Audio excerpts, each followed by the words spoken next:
Welcome to Elevate Hotel Design, the podcast where we explore the innovators shaping the future of hospitality. I'm Lorraine Francis of Cadiz Collaboration, and today we're going behind the build with Amit Patel, Project Director at Creo Hospitality, a firm known for executing some of the most thoughtful and design-forward hotel developments in the country. Amit plays a pivotal role in translating design intent into the built reality, overseeing procurement, logistics, and installation to ensure hospitality projects run smoothly, on time, and definitely on budget. If you're ever wondering how complex hotel design actually come to life, this is the episode for you. Thank you so much for coming today. I appreciate the invite. Yeah. So I think we don't know each other that well, and when I do podcasts, some people I know, some people I don't know. So I think I know you through Alan, Toronto. Correct. And I think we're always he's such a great guy, and we just talked about he's just our plumbing go-to person. Correct. And I think it's such a complex industry, so I think I love the different perspectives and understanding how did you get into the hospitality industry, what brought you in there, and kind of just what's been your path of your career. So I was brought in by my parents, actually. Uh-huh. My dad started Creo Hospitality, and at the time, I actually have a degree in biochemistry, so I was supposed to be a dentist. Got into finance and then joined Creo Hospitality in 2014. Uh-huh. And just took a very pivoted role and tried to grow it as fast as possible. Yeah. So you came after, because it was a little downturn in 11, 12, and it was just coming up. So was that kind of the best of just coming up into strong? We had a strong rally after that, 2014. You're absolutely right. So as soon as I came in, I had four new build hotels that had to open in the next 12 months that I got put on halfway through. Okay. So playing catch up and understanding the concept and shop drawings, purchase orders, expediting reports, quantity takeoffs, logistics, and all that was an aggressive run at it and understanding how to do it. But It worked. It was fun. It was exciting. Long hours, long days, but I enjoyed it very much. No, that's awesome. So let's talk about, Creo was first opened. What was the origin story of Creo Hospitality? When did it start? 2007, we started Creo Hospitality out of my parents' house. Uh-huh. Dad just wanted to change something up, and he had a background in manufacturing, actually. His dad owns furniture manufacturers back in Zambia. Okay. Uh-huh. So he grew up understanding what furniture was, how it was built, and all that, so he wanted to get back into it a little more than what he was currently doing. 2007, he started up with a couple buddies, and it just developed and grew. Yeah. And then with you joining, how's that kind of pivoted over the past 10 years? So it's definitely expanded. We have a New York office, and a head there, Jonathan Lopez, that runs our East Coast division, does an excellent job. And I'm taking on more of a diverse role amongst the hotel industry, as well as multifamily, senior housing, retail spaces, restaurants, custom homes. We've definitely grown the typical FF&E procurement out to different areas, which just gives us a little more flexibility and knowledge out there and what's seen and who's against us, essentially. Yeah. How many projects do you usually run, or what's kind of the office makeup? So you have the East Coast and then you have the West Coast office? Yes. We never intertwine each other, so it's good in that sense. I think my East Coast office probably runs about 30 to 35 projects at any given moment. Uh-huh. West Coast, we're more leaner. It's probably 10 to 15. Okay. And then do you own assets also, or you just do procurement? Just procurement. Okay. And then you do OS&E? We have taken on OS&E a couple times for a couple clients per their requests on new build properties. So it's definitely been an experience in understanding the amount of volume and SKUs that come with an OS&E package. It's exciting. It's different. I liked it. I learned a lot from it. I understand how to do it, which is great. But it's on top of FF&E and logistics and warehousing and installation.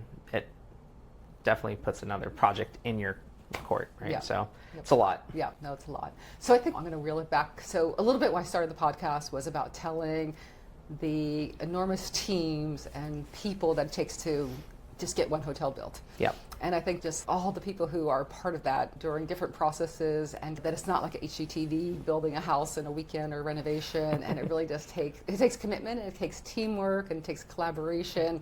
So I think even just dumbing down, so our audience is more hotel owners, hotel developers, designers, architects, and then other manufacturers. So I think even just talking about what procurement is, because I feel like people don't know there's thousands of things that are needed to turn that door and open, walk in that door and have that first drink. Agreed. So procurement is essentially, it's based on specifications that come from a design firm or an architectural firm. Procurement firms then go out and price it out for the client. We take it an extra step where we give the client a specified pricing of what is specified per the designer, as well as 3 different options above and below it. So they have an understanding of where they need to be or what they want to be into. Yeah. From there, we then take it back to shop drawing phases, and we allow the designers to redline shop drawing. We give the opportunity for the client as well, and then we give our advice to the client of what it should look like. I have a background in manufacturing, so I understand exactly how something is supposed to be structured and built for contract grade versus what you find as a pretty picture. Yeah. So a lot of steps in that process that go back and forth, the redlining drawings and understanding that, as well as the finishes and the quality of finish you need to carry and how it's going to last, not for the first 6 months, but for the first 6 years. Procurement is a lot. It's a very detailed process that you have to know what the product is and specifically what to look for and what not to look for. Yeah. After that's done, it goes into production, then you have to deal with the logistics of it. Are you shipping into the job site? Who's going to receive? Who's going to install it? Are you shipping into a warehouse? What's the time frame? It's a time game as well, in the sense where you don't want to start your warehousing contract too soon.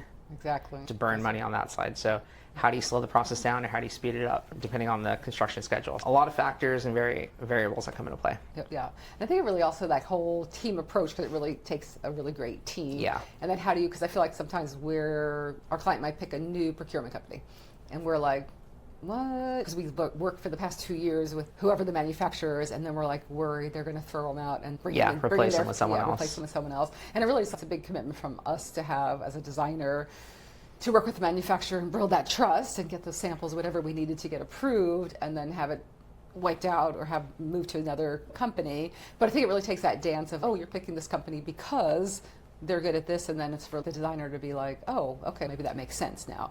So how do you deal with some of those conflicts in terms of keeping the whole team together so it feels united? So yeah, you have to make your design team your best friend. You want them to have your back as much as you're going to have theirs.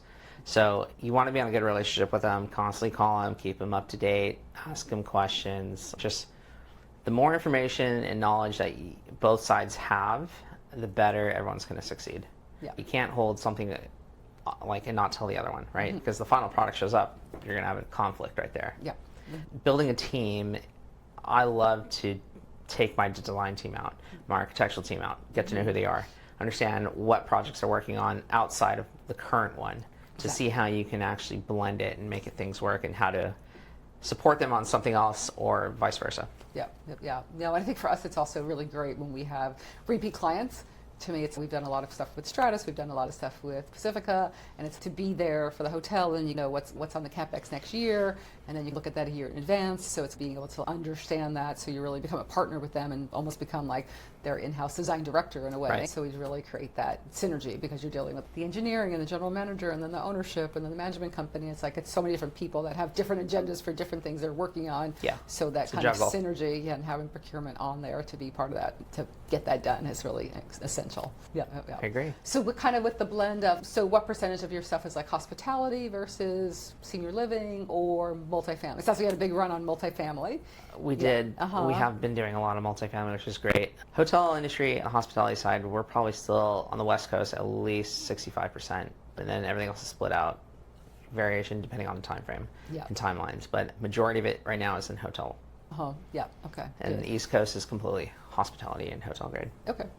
Yeah. And what's been kind of the difference of like purchasing for multifamily versus purchasing for a hotel? So most of the time, multifamily, it's just a shell. It's a finished shell. Yeah. So larger volume quantities, less SKUs. So you're talking maybe a dozen POs versus a guest room. Hotel purchase orders are probably north of 120, like a full-on baked one. It's different in that sense, but it's different margins as well. You're playing a volume game versus not so much quantity. Yeah. In the hotel world, We did a textile line a few years ago with, it doesn't matter who, but it was kind of like the whole thing, like breaking it down to like how much fabric is purchased for a hotel versus 3-star versus a 5-star. Yeah. And it could be like $250,000 to like $1.5 million. Like in big. reality, It's a big number. And I think people don't know how big those numbers are when you start to add up, whether it's 100 rooms or 225 rooms or 400 rooms or the Vegas 2,000 rooms. So it's amazing. What's it like with the smallest project you work on to some of the largest kind of in that? Which ones do you enjoy better? Because I feel like there's just a lot. The smaller boutique ones are always fun because you consider each room type like as one-off. You have a specific like understanding what the room has to be like and why you have to design it that way and structure it. And then the larger ones, they're great, but the problem is when you come with larger hotels, you have multiple room types. Average, you're probably 35, 40 room types. Yeah. So to build that out, it's just still a lot of It's no different from a 45 or 50 room building, which is a one-off as well. Room types wise, it is unique and it's difficult at times depending on the layouts, but at the end of the day, you just have to understand, all right, a wall covering is a wall covering, a bed frame is a bed frame, a TV is a TV, window treatment is a window treatment. It doesn't change unless your clients, every room has to be different.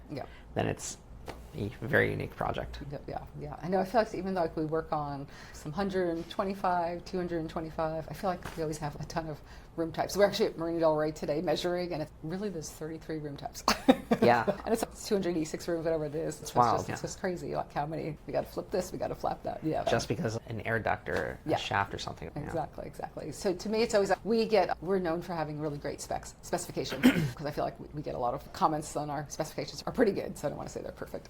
But also, how do you work with designers, and what's that process like when someone gives you specs that aren't that great?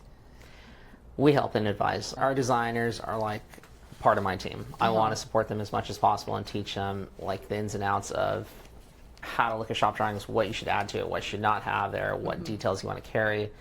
Again, the more details on a shop drawing, the better off you are, because less liability comes your way. So I definitely help out our design firms in that sense and teach them and guide them on what they need to look for with that manufacturing background. Let's move on with the question. So what's like also, actually with designers today, I feel like they're not going out a lot. So they don't, I feel like before I used to go to a lot of factory tours, and I feel like now it's no one goes out of the office or people are working remote and not seeing things. And to me, sometimes with my staff, I'm like, I will give you $200. Just go out in LA and go see a hostess station and go see a piece of millwork and touch it and take a picture. And all you have to do is send me a picture at our next presentation, because I feel like they don't know how it's like they could build it in BIM and 360 or whatever and flip it around and stuff like that, but they don't really know how it's built. And it's that detail of what's the substrate, what's coming on, what's the detail, how's that going to reveal. So it's just a different industry of detailing things and really understanding how things are manufactured. And it's not, I don't think it's a struggle, but I think it's a knowledge base that's like fading and has to be re-educated, because everyone's just on a picture and they're not really looking at like how do you make something. So I just feel like that's an interesting thing of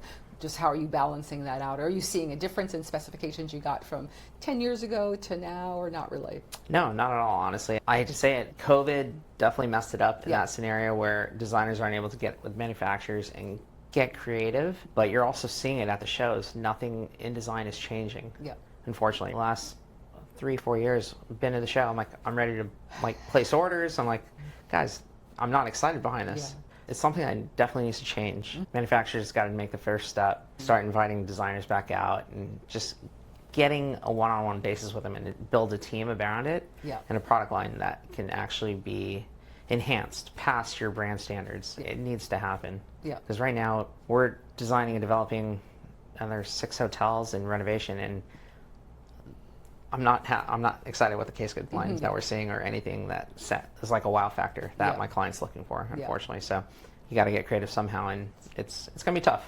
Yeah, no, exactly. And I think we have some of our favorite manufacturers that we work with, and also because it's like the quality that they do is like amazing, and it's been lasting. So I think it makes you not want to go after someone else. And I think we try to be agnostic also. And we're like, okay, who haven't we used for art lately? Okay, so let's is it curated, or is HP like Kevin Barry or whoever it is? And it's like, but we have to switch it up. But it's easier if we just went to the same person. But it's also gets boring, and we also have to have new ideas, or we have to take out 30% on some art budget right now, and it's like, how are we going to do that? 30% is a lot. It's a big number. It's a big number. So it's just like this number just comes down in like a meeting. You're like, okay, we specified this 6 months ago, and now we got to go back and figure out the story. And I was like, do we do a sheet clay? Do we do it a different way? Do we do a canvas wrap? And is there another way to do that? So it's always kind of those conversations of value engineering, value adding, whatever we're going to say. It's tricky. But I think one of our great manufacturers we work with right now, they're really great with us on looking at like yield and kind of, okay, we can make this a little bit different and we could bring it down 10%. So I feel like that's where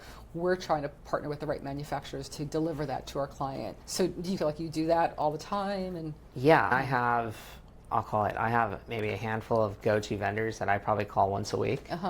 And it's just a check-in. What's going on? What's new? Yeah. What are you working on? How can I help you? This is what I need. How do we get this done? And it's a constant communication. Yep. That's what I feel I bring to the table a lot with my vendors, and they understand what I want and when I need it, and how I am with that product, and how quickly I want it versus like other, I don't know, agents that are just like, oh yeah, when do you get it, right? Yeah. And send it. I'm not about that. I'm all about the timeline and the speed. I use maybe a dozen vendors on any given moment. I'd call them and say, hey, this is what I need, and they're always there to help me out and support. That's a very key role actually in purchasing agents, is having a list of vendors that you can call on and just know they got you covered. I think kind of going back to Alan, our mutual friend, is He's one of them. he's just like the best plumbing guy in the world. Exactly. Very upset he moved to Vegas. I know. But it's also hard because like we were doing, I think I was doing the Sheraton LAX. It was like 800 keys, and it was one of those like, this it was with Groa, and it was like, there's no way we can afford Groa. It's not going to happen. And then he came in and he's, Lorraine, you can afford us. I'm going to make it happen for you. And I'm like, no, we can't. And I was like, no, I can. I was like, all right, no, we have a budget. And so I gave him the budget, and we made it happen. And we delivered a better value to our client. And it was like, our owner was Chinese, and he wanted to have it be upgraded. And it was like, and it was perfect, and it was great.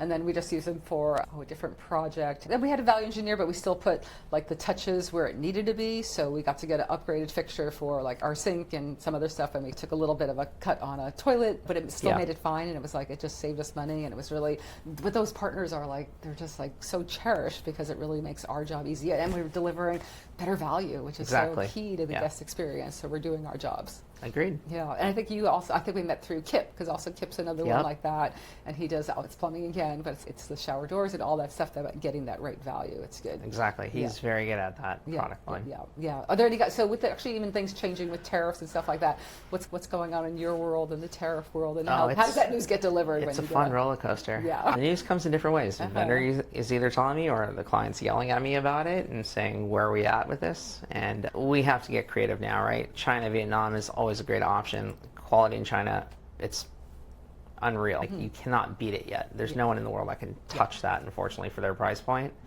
But Malaysia's come back up in quality of like laminate finishes, and Thailand's back into quartz now again. So there are ways, and other manufacturers popping up all over the world now that are not being affected by the tariffs, which they're hidden gems, but they'll fully come out pretty quickly.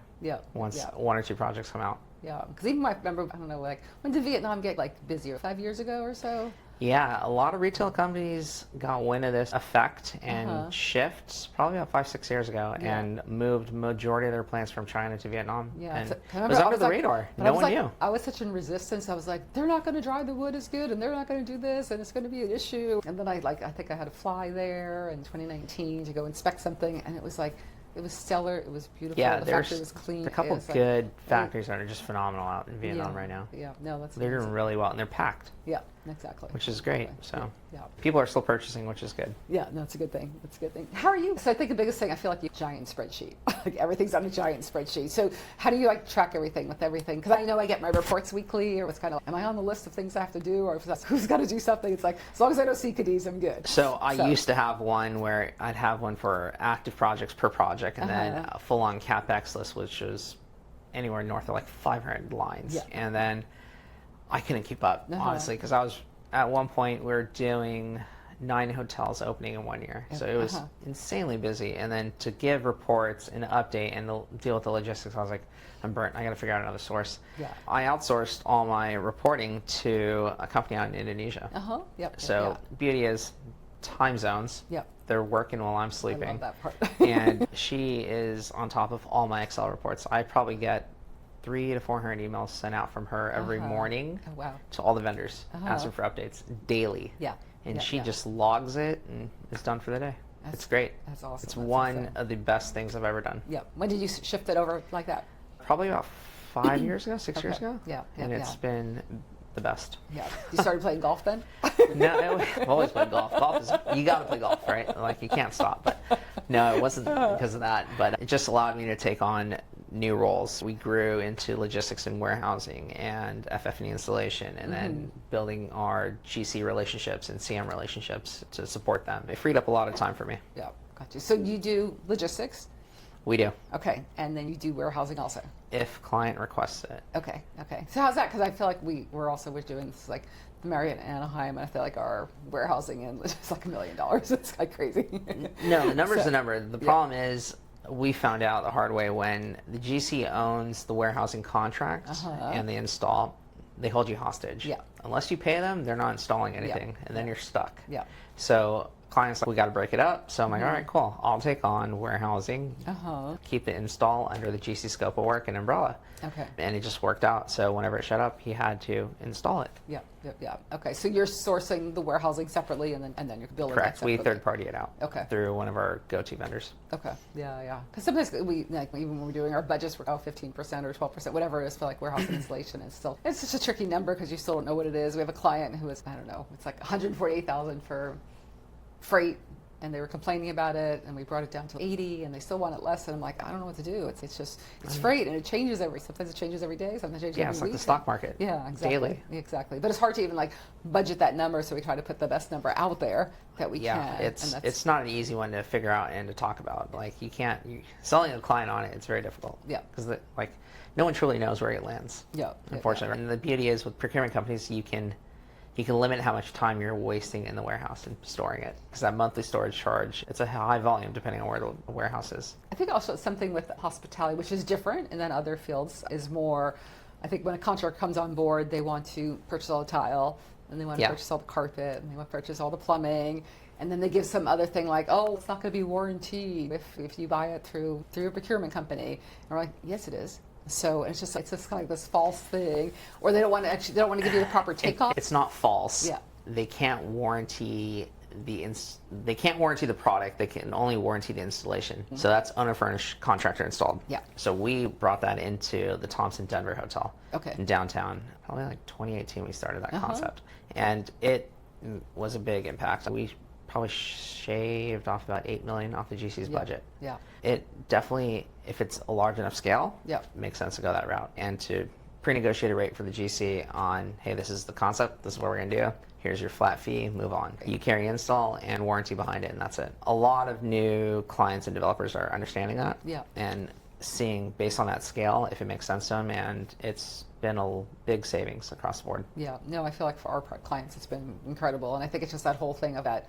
it's this false security. It's always funny, like when you have that finally, okay, here's the number, like we're going to build it for this, and then, I don't know, electrical is just like $870,000. It's just a number. Yeah, and all lump of a sudden, sum. Yeah, and then they see the sofa, like $30,000 sofa for the lobby, and you're like, yeah, it's a really beautiful sofa. It's custom. It's like it's 30 feet long, whatever it is, but everyone's picking on that number, and no one questions the 870,000. And you're like, but he's got 3 golf games in there, whatever he got. So it just becomes like these line items that, like, it's really just hard when you value engineer and you have to come to the table and everyone. You really have to sell it. Yeah, so it's always a tricky thing. So how do you manage that for some of your projects in terms of that value engineering process? Like because like usually most jobs, like that big number comes out, and then it's okay.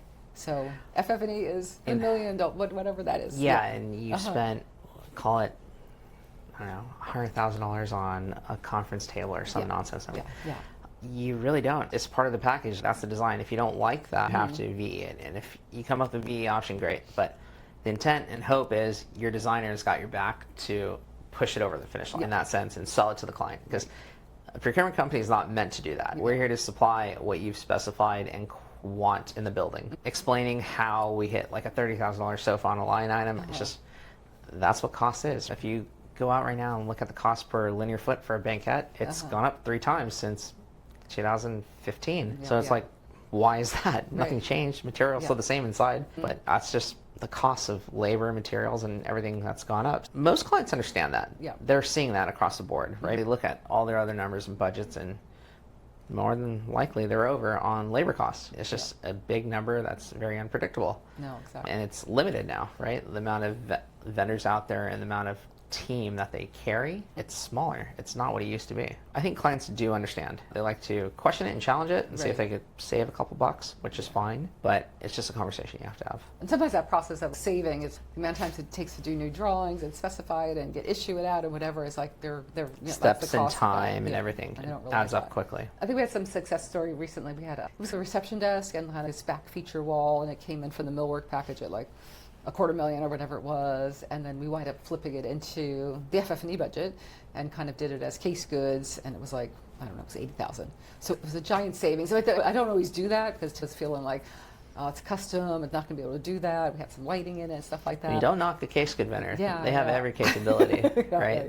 They may not be local, but yeah. But it was panelized you get it on a enough. shop drawing, they'll knock it out of the park. It was panelized enough that we could do that, but it's also like a little bit like they had to lower the ceiling 3 inches. So when we did the shop drawings, Got it. 8 weeks ago, and then it got shipped and whatever. So 16 weeks ago, the ceiling came down 3 inches, so they wound up having to cut it. So it was a little bit of a problem when they had to install it, but it wasn't like we asked you 3 times what the measurements were. You gave us this measurement, and then you changed it as a mill worker, and so it's on you.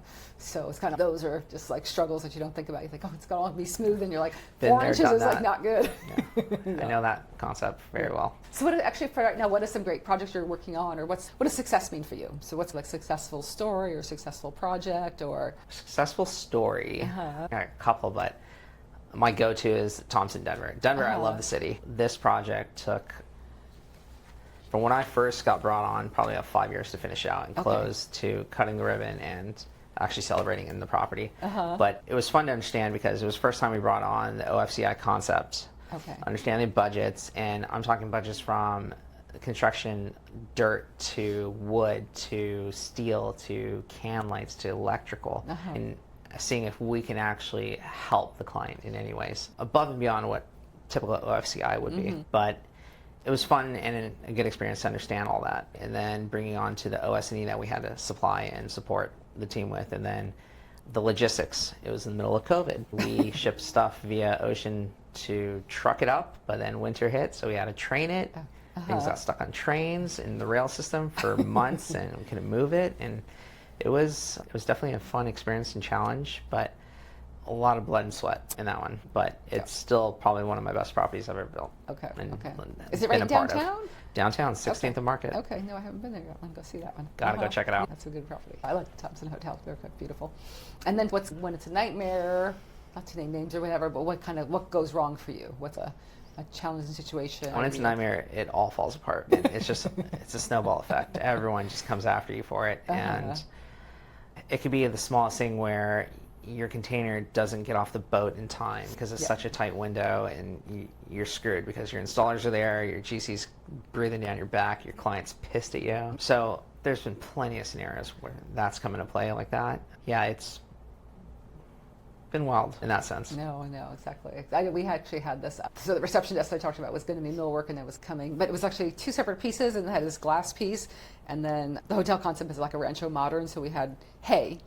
So we had to put like hay inside, but it was coming from Vietnam, and I'm like, Todd. Yeah, I was like, Todd, you gotta spray this stuff. Whatever you gotta do, you gotta hide it. We can't get held up in customs. We're opening, and then so he wrapped it all up and stuff, and kind of made it look like packaging. And then when I went up there, and it was supposed to open. It was 2 weeks late, and I'm on parking lot. I'm like, it's here. The hay's outside the parking lot. It's like 80 degrees, and I'm like 90 degrees, and I'm like, wow. No, you guys, this has got to be in the glass. But it's like they didn't know, so it's almost like it was like the boxes were labeled 1, 2, 3 or whatever it was, and part of box 2 was outside, and it was just like that whole kind of clusterfuck that happens at the end, and you're like, no, can you just get this in there? And it worked out fine, but it was just like one of those missing pieces, and it's just, no, it's labeled, and you have to read the label, and it's like making sure that all happens, because it really takes that village to make that happen. Oh, big time. I've been in hotels where 3 nights before opening, we're hanging drapery. Yeah. Like by hand, I'm lifting like 50 pounds of blackout drapery and clipping it to a ripple fold. And it's like, this is not what I'm supposed to be doing, but team effort, you got to do it. Did you remember that old conference? It was called, it was a high tech or something. It was actually it was kind of like they got all these designers to do a room, and then they gave you your vendors. So you had a 20 by 20 room, and you had to like build it or design it over the past month, and then everyone had to come in and do it. It was a part of a Bitech thing. Yeah. It became like a little bit of a failure. Yep. But I remember like the walls weren't even like real, and we had to hang some stuff on. And we happened to have a great case good guy that came with like the whole like case with all the equipment, and we're like, oh my god, it wasn't our favorite. Just carry it in his backpack or something? Yeah, but he just installed it all. But it was just that whole thing of Gensler had a room, and Flick Mars, everyone like had a different room, and who was successful about getting their thing built at the end. Right. But it was just that whole thing about putting it together and what it took. So it was just like a cluster, but it was fun to see. But it was just that whole idea of how much energy it took to really actually make it happen, like doing the drapes. Yeah, and, it's yeah. So a village, a Exactly. village for every hotel. Behind the scenes, it's a village. It is a village. Good.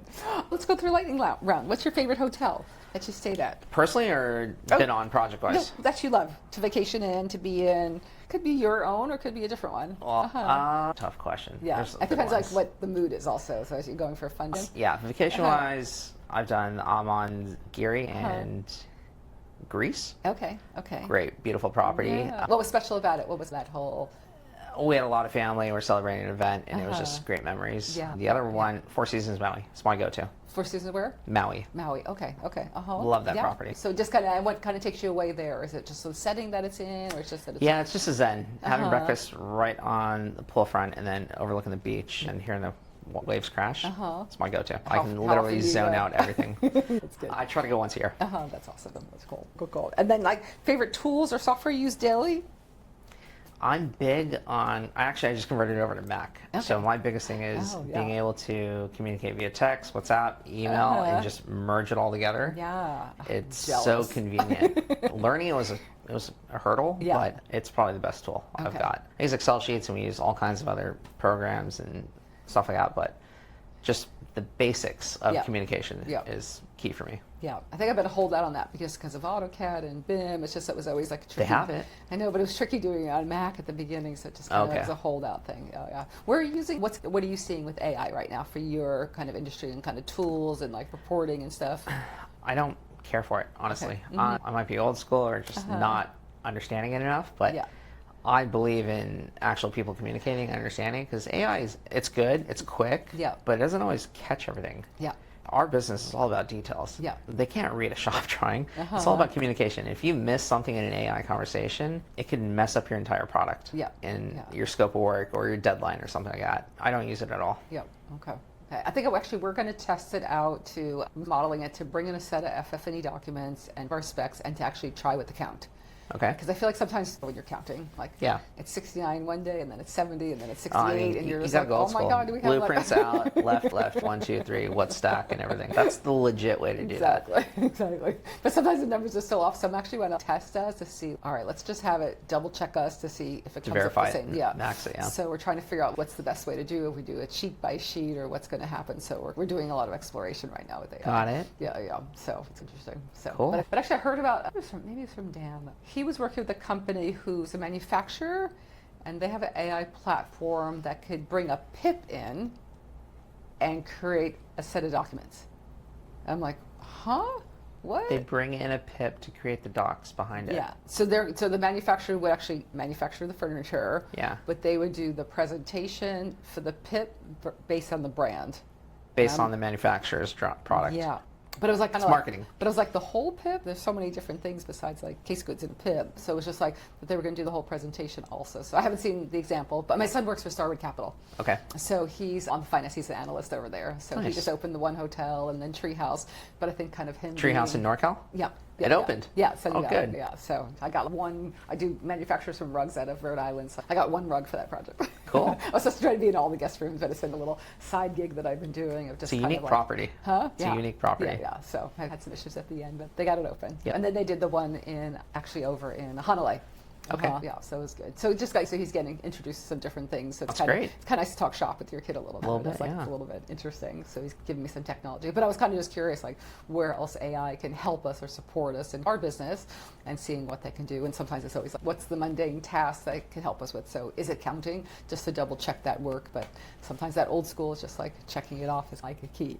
So, Yeah, I think so. It takes a little time, but you understand what the room layout is, the study of it, your count and everything, so it's embedded in your brain then, yeah, right? Yeah, So exactly. I know. Yeah. I had to do it for the Golden Nugget in Vegas when I was back in a manufacturing company just to create the left and right sofa sectionals Oh, yes. and the dining chairs and the ottomans, and you're talking, I think it was like 300 plus rooms. Just one night, just page by page, Yeah. swipe it out. Yeah, But, I mean, those are long nights of counting. yeah, Yeah. took forever, but Yeah, no, Jen on our team, she's amazing at FF&E, so she's just an incredible counter. So I'm always like, no, it's gonna give it to Jen. She's gonna have the last eyes on Confirmed. it. So it's key. So I'll probably get distracted. There you go. That's kind of key. And then for you, any other kind of like tips? So our audience is like hotel owners, designers. Any other tips just to help them be better, or just from your wealth of being in the industry for just on the company since 2014? That's a lot of seeing a lot of projects and kind of something that would help anybody out there. that's a tough question. I believe in communication's key, right? Yeah. Any Yeah, form phone. of it. Yeah. Phone, text, email, whatever it takes. Get in front of the person, even if it's in person. Building a relationship with your core team in order to build a project or a hotel or renovation or just a group of them, whatever. It's always good to understand who the team players are and members and how they are and what they like and what they don't in order to get the best product and timeline out. In designer world, I think just being open and front, working hand in hand is always best and key. With clients are tough. They change. Yeah. Their opinions change quite frequently. Yes, I had that. Sometimes you gotta walk on eggshells around them, and sometimes you have to tell them what it is. But I think more than most times they understand, and Yeah. they enjoy that interaction. No, and I think it's like a little just banter, but it's also banter out of respect and out of expertise. Yeah, they want to So push you to yeah. your limit, essentially, right? Exactly. Because Exactly. they can. Yeah, they can. Exactly. Are there any kind of aspirational projects that you're wanting to work on, or anything like new that you haven't done before, like any kind of, like to me sometimes it's some eco resort somewhere, or we're actually trying to figure out how to develop a new brand Oh, for really? hotels. So we have some key partners. I'm actually the chief design development. Very cool. Yeah, but we haven't found a property yet, so Okay. we're struggling, but it's a good idea, so we're just like playing with that. So I think having more skin in the game is like my aspiration. So for you, I'm just curious if there's anything you haven't done or you're excited about, or even seeing changing in hospitality. Like even we do our magazine, Cadiz Explore, and our next edition's about kind of distillation and like quieting the noise. And I think right now there's just so many brands that I'm like, what's their brand pillars and what are they talking about? What do they mean? And like, how do we quiet that down? So I'm just thinking from your experience, what are you seeing? Where our industry is like shifting or focusing? First we'll start with a project that you're aspiring to or you haven't done yet. So I haven't done a casino yet. Okay. A full-on one. So I think I'm going to lean towards that a little more. Definitely want to continue forward with. We do a lot of actual medical spas. Okay. Which has been a lot of fun. Yeah. They're just great people, great design firms, and easy to work with. Yeah. But definitely, I want to get into the casino world if I could. Okay. Cruise ship, not very much interested in, but yeah. casino side, I think could be cool. Okay. From the ground up, could be fun. No, that could be fun. Good. And so the second part of the question that was long-winded was more, what do you see changing in the hospitality? What do you see, obviously, with tariffs, obviously with shifting? We just got out of COVID, like just where... I think it's going to get lean, very lean and mean again, which is, it's going to be good. You're going to have not so many vendors that are going to be able to stick around, unfortunately, but the ones that do are the ones that are you want on your side anyways. Design-wise, we got to get creative somehow. It's either changing up a vanity or a plumbing fixture, a toilet, redesigning it somehow, or it all needs an upgrade. Yeah. Take a room fridge, right, or a safe. How standard is that? It's a box. Yeah. How do we make this better, Exactly. right? There has to be better ways. So design, I think, and change should come. AI could definitely figure something out on that level, I hope, right? No, exactly. But it's going to take a minute, I feel like. Everyone, I think everyone's content, so our ownership's in the sense of not worry so much about design and spend too much time. Get it built, out and running and operating, because they got to get that return. Exactly. No, the interest rate's still not quite coming down a little No. bit, so I think it's still stuck for a little bit. Yeah. And money's expensive right now. And like with tariffs and unknowns like the steel and stuff like that, we've had some projects that are still a little delayed from starting just because they're just stuck right now and can't find the extra 10 million or whatever more they need to Exactly. like, You can't go to the bank for it. Yeah, exactly. And you've already pulled your friends and family, so you're already stuck. Exactly. Cool. Thank you so much for joining us. And Anytime. like, Thank sharing you. stuff. No, I love it. So it's good. It's good to get to know you. And like, we're local, so I appreciate that. So Always. thank you so much. Thank you. Thank you, everybody, for being here with the Elevate Hotel Design. And you can find us on Spotify, Apple Podcasts, or any of your favorite podcast channels. And we look forward to sharing more stories with more interesting people in the hospitality world. Thank you. Good.